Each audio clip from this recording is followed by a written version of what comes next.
Hello student, आज हम बात करते हैं सबसे पहले अधिशोषण के अनुप्रयोग की। अधिशोषण का अनुप्रयोग का मतलब हुआ कि अधिशोषण की जो प्रक्रिया है वो कहाँ कहाँ पे लागू होती है और उसका उपयोग हम कहाँ पे करते हैं। इसके लिए हम आपको एक स्क्रीनशॉट भेज रहे हैं, आप देख के और समझ लीजिएगा। नेक्स्ट टॉपिक कोलॉइड, आज हम इस पे चर्चा करते हैं। कोलॉइड होता क्या चीज़ है?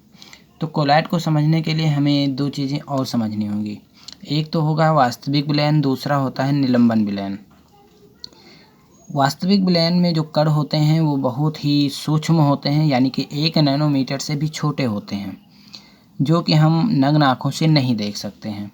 दूसरी बात करते हैं निलंबन के कण। निलंबन के कण जो होते हैं वो 1000 नैनोमीटर से भी बड़े होते हैं, जिसे हम नग्न आँखों से आसानी से देख सकते हैं। अब इन दोनों के बीच के जो कण होंगे वो कहलाएंगे कोलॉइड कण, यानी कि 1 नैनोमीटर से लेकर 1000 नैनोमीटर के मध्य के कण जो कहलाते हैं वो कोलॉइड कण कहलाते हैं। कोलॉइड एक विषमांगी तंत्र है। बात आती है विषमांगी की, तो विषमांगी का मतलब ऐसा विलयन जिसमें प्रत्येक कण, प्रत्येक स्थान पर जो कण होंगे विलीय और विलायक के कण वो समान मात्रा में ना मिले, कहीं पे ज़्यादा हो कहीं पे कम हो। ऐसे जो विलयन बनेंगे उसे हम विषमांगी कहते हैं। समांगी विलयन क्या होता है? समांगी विलयन में विलीय और विलायक के कण इस तरह से घुल जाते हैं कि प्रत्येक आयतन में, प्रत्येक जगह पर आपको दोनों के कण का जो अनुपात होगा वो रेशियो हमेशा बराबर मिलेगा।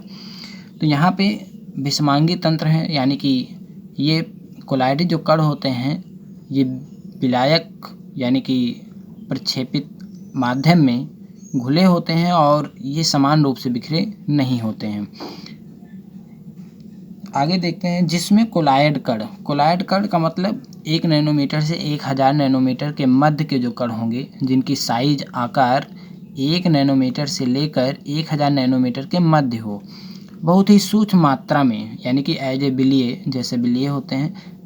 दूसरे पदार्थ यानी कि विलायक में, विलायक जो वास्तविक विलयन होगा में प्रक्षेपित रहता है। तो प्रक्षेपित होने का मतलब बिखरा होना और फैला होना, उसी में बिखरा होना होता है, जिससे प्रक्षेपित माध्यम कहते हैं। अब प्रक्षेपित माध्यम जिसमें प्रक्षेपित रहेगा उसका वो माध्यम कहलाएगा। यानी कि अब यहाँ पे दो वर्ड आते हैं, एक तो होता है प्रक्षेपित माध्यम, ये हो गया, और एक होती है प्रक्षिप्त अवस्था। दो बात आती हैं, दोनों को समझने की कोशिश करते हैं। बात करते हैं प्रक्षेपण माध्यम की। तो प्रक्षेपण जो माध्यम होगा उसे हम विलायक कहेंगे, जिसका जो आयतन होता है वो अधिक होता है, जिसकी मात्रा होती है वो अधिक होती है। और इनके जो कण होते हैं वो आपको बता देते हैं। वास्तविक विलयन आपको बताया गया 1 नैनोमीटर से छोटे कण वाले, 1 नैनोमीटर से आकार में 1 नैनोमीटर से जो छोटे कण होते हैं उनके जो विलयन होते हैं उसे हम विलायक कह देंगे।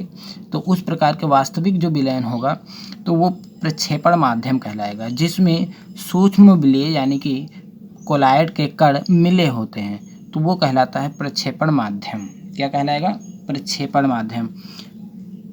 ऐसे विलयन, ऐसे विलायक या ऐसे पदार्थ, ऐसे द्रव पदार्थ जिसमें विलीय घुला होता है, प्रक्षेपण माध्यम कहलाता है, और वास्तविक विलयन भी कह सकते हैं। ठीक, अब बात करते हैं प्रक्षिप्त अवस्था की। प्रक्षिप्त अवस्था का मतलब होता है विलायक में जो विलीय पदार्थ घुले हैं, यानी कि कोलॉइड के जो कण हैं घुले हुए हैं, वो प्रक्षिप्त अवस्था कहलाती है।